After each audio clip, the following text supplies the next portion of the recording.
اپنی وفات سے قبل ایک والد نے اپنے بیٹے سے کہا، میری یہ گھڑی میرے والد نے مجھے دی تھی جو کہ اب 200 سال پرانی ہو چکی ہے، لیکن اس سے پہلے کہ یہ میں تمہیں دوں کسی سونار کے پاس اس کو لے جاؤ اور ان سے کہو کہ میں اسے بیچنا چاہتا ہوں، پھر دیکھو وہ اس کی کیا قیمت لگاتا ہے۔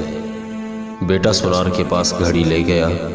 واپس آ کر اس نے اپنے والد کو بتایا کہ سونار اس کے 25,000 روپے دے رہا ہے۔ والد نے کہا کہ اب گروی رکھنے والے کے پاس لے جاؤ۔ بیٹا گروی رکھنے والوں کی دکان سے واپس آیا اور بتایا کہ گروی رکھنے والے اس کی قیمت 1500 روپے لگا رہے ہیں کیونکہ یہ بہت زیادہ استعمال شدہ ہے۔ اس پر والد نے بیٹے سے کہا کہ اب عجائب گھر لے جاؤ، میوزیم لے جاؤ اور انہیں یہ گھڑی دکھاؤ۔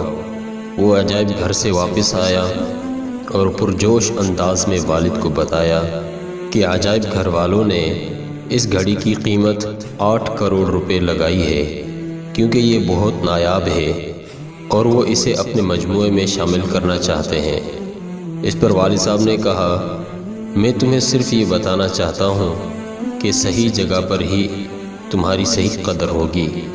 اگر تم غلط جگہ پر بے قدری کیے جاؤ تو غصہ مت ہونا، صرف وہی لوگ جو تمہاری قدر پہچانتے ہیں وہی تمہیں دل سے داد دینے والے بھی ہوں گے۔